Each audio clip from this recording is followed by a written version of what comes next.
पुनः स्वागत आप सभी बच्चों का। और हम प्रसरण कार्य में वेरिएशन का अध्ययन कर रहे थे और उसी कड़ी में हम आगे बढ़ते हैं। तो दो बिंदु हमने देख लिए थे। एक तो हमने ये देखा कि जब प्रेशर कांस्टेंट हो तो, और दूसरा में जब प्रेशर शून्य हो तो। अब इस टॉपिक में हम देखते हैं तीसरा बिंदु है जब volume of gas is constant. Gas का वॉल्यूम जो है वो स्थिर हो तो। If the volume of gas remains constant during its expansion then V2 is equal to V1 and that is equal to V। अगर प्रसरण के समय गैस का जो आयतन है वो कांस्टेंट रहे तो V1 जो है प्रारंभिक आयतन अंतिम आयतन के बराबर होगा, अर्थात दोनों ही V हो गए। तो इसका मतलब ये हुआ कि dV जो है आयतन में परिवर्तन शून्य हो जाएगा। आयतन में परिवर्तन शून्य हो जाएगा। तो शून्य हो जाएगा तो ये देखिए आप, ये शून्य हो गया। तो इस इक्वेशन के according W is equal to minus integration from V1 to V2 into P into zero. P dV होता था, तो इस इक्वेशन की बात कर रहे हैं तो यहाँ ये ज़ीरो हो गया। जब आयतन में परिवर्तन P इंटू डी ज़ीरो है तो P इंटू डी में ये भी ज़ीरो हो गया। तो कुल मिलाकर के किया गया कि संपूर्ण कार्य ये भी शून्य हो जाएगा। तो देखिए जब जब जब विरोधी दाब शून्य था तो कोई भी किसी भी प्रकार का दाब नहीं लग रहा था, तो उसमें भी कार्य W इक्वल टू ज़ीरो था। पर चूंकि दाब विरोधी दाब शून्य है तो वो स्वतंत्र प्रसरण हो गया, वैक्यूम में प्रसारित हो रही है। लेकिन यहाँ तो आयतन में परिवर्तन नहीं हो रहा, विरोधी दाब तो यहाँ मौजूद है। तो इस कारण से ये W शून्य है। तो किया गया कार्य यदि आयतन स्थिर होगा तो शून्य होगा, लेकिन यहाँ फ्री एक्सपेंशन नहीं होगा। चौथा बिंदु, अगर अपोजिंग प्रेशर वेरिंग कर रहा हो, बदलता रहता हो तो अगर अपोजिंग प्रेशर है वो चेंज होता है, बदलता रहता है, तो ऐसी परिस्थिति में जो एक्सपेंशन वर्क को कैलकुलेट करना है तो ये बहुत आवश्यक हो जाता है कि P को इन टर्म्स ऑफ V एक नॉन रिलेशनशिप में व्यक्त करें। और उसके बाद ये जो समीकरण है अपनी W की, W equal to P into D V की, उसको इंटीग्रेट करें सूटेबल लिमिट्स में। तो जो है हम कार्य की गणना कर सकते हैं।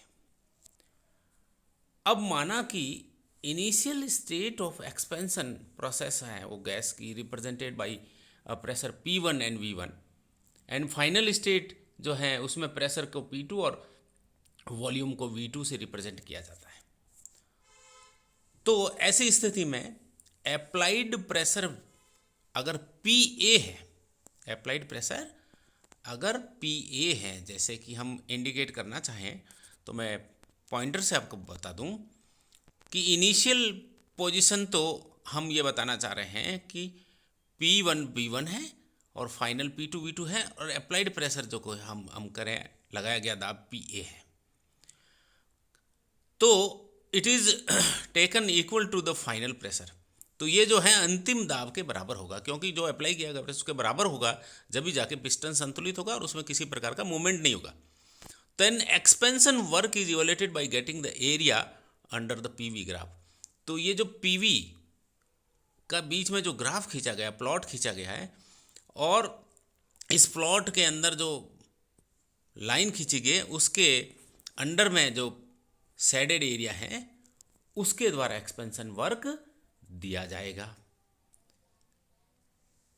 इसी तरह से अगर दूसरी बात करें कि एक्सपेंशन की बात, तो ये हो गई। कंप्रेशन में क्या होगा, तो कंप्रेशन प्रोसेस के अंदर अगर गैस का कंप्रेशन हो रहा है, संकुचन हो रहा है, और इनिशियल प्रेशर उसमें नेचुरल है कि इनिशियल संकुचित तो पहले प्रेशर ज़्यादा होगा फिर कम होगा, तो इनिशियल प्रेशर जो है वो P2 है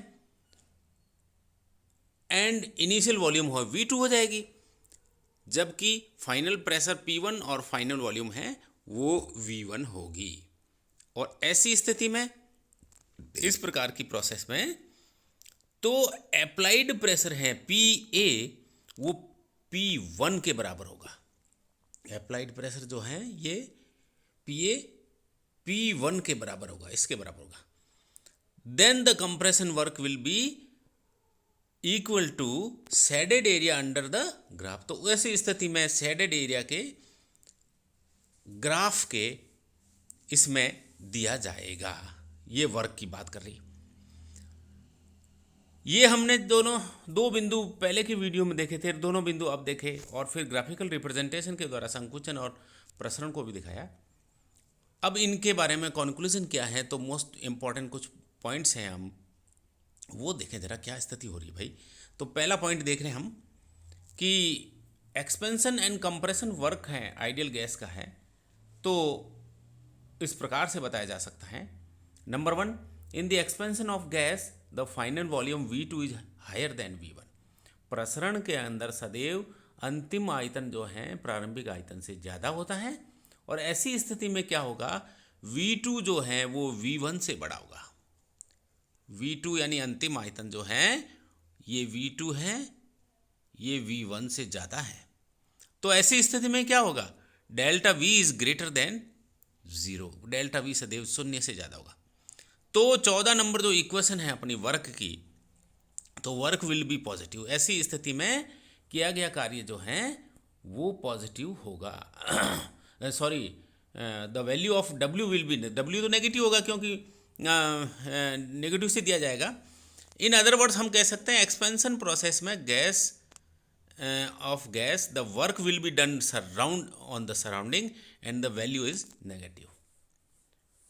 प्रसरण कार्य की जो इक्वेशन है उसमें W होता है minus P into delta V। Delta V जो है वो 0 से ज़्यादा है, इसका मतलब इसका मान धनात्मक है। तो धनात्मक है, किसका मान धनात्मक है, आयतन में परिवर्तन का। तो वो P इंटू डी की जो वैल्यू है वो तो धनात्मक रहेगी, लेकिन ओवरऑल चूंकि माइनस साइन से किए गए कार्य को रिप्रेजेंट किया जाता है, तो इसलिए W विल बी नेगेटिव।